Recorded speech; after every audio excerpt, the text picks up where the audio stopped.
কখনো একটি পরিসংখ্যানই পুরো সমাজের বাস্তবতাকে সামনে এনে দাঁড় করায়। এবার উচ্চ মাধ্যমিক পরীক্ষায় প্রায় 36% শিক্ষার্থী অংশ না নেওয়ার ঘটনা তেমনই একটি সতর্কবার্তা। এটি শুধু পরীক্ষার হলে খালি আসনের হিসাব নয়, বরং শিক্ষা ব্যবস্থার প্রতি শিক্ষার্থী ও অভিভাবকদের আস্থা, প্রত্যাশা এবং ভবিষ্যৎ নিয়ে গভীর প্রশ্নের প্রতিফলন।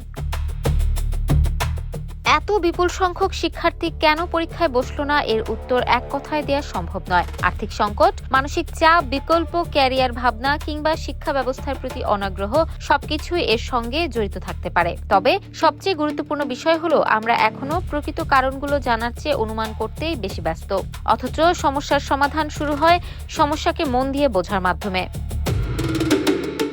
2 বছর আগে জুলাইয়ের আন্দোলনে দেশের তরুণ প্রজন্ম পরিবর্তনের স্বপ্ন নিয়ে রাজপথে নেমেছিল। তারা শুধু রাজনৈতিক পরিবর্তন নয়, শিক্ষা, কর্মসংস্থান এবং ভবিষ্যৎ নিয়ে নতুন আশা দেখেছিল। কিন্তু সেই প্রত্যাশার কতটা বাস্তবায়িত হয়েছে তা নিয়ে এখন প্রশ্ন উঠছে। অনেক শিক্ষার্থী মনে করছে তাদের কথা শোনার মানুষ কম, কিন্তু তাদের জন্য সিদ্ধান্ত নেওয়ার মানুষ অনেক। শিক্ষা প্রতিষ্ঠানগুলোতেও গত কিছু সময়ে নানা বিতর্ক তৈরি হয়েছে। কোথাও শিক্ষক অপমানিত হয়েছেন, কোথাও অস্থিরতা বা দলীয় প্রভাবের অভিযোগ উঠেছে। এসব ঘটনা শিক্ষার পরিবেশকে দুর্বল করেছে এবং শিক্ষার্থীদের মধ্যে অনিশ্চয়তা আরও বাড়িয়েছে। ফলে অনেকের কাছেই পরীক্ষা বা প্রচলিত শিক্ষা ব্যবস্থা আগের মতো আকর্ষণীয় বা অর্থবহ মনে হচ্ছে না।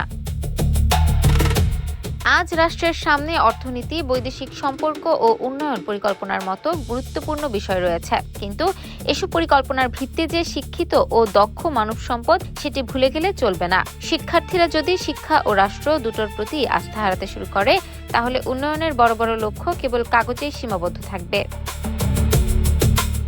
এই পরিস্থিতিতে প্রয়োজন নতুন কোনো স্লোগান নয়, বরং শোনার সংস্কৃতি গড়ে তোলা। শিক্ষার্থীদের অভিজ্ঞতা, অভিভাবকদের উদ্বেগ এবং শিক্ষকদের বাস্তবতা সবকিছুকে গুরুত্ব দিয়ে গবেষণা ও নীতি নির্ধারণ করতে হবে।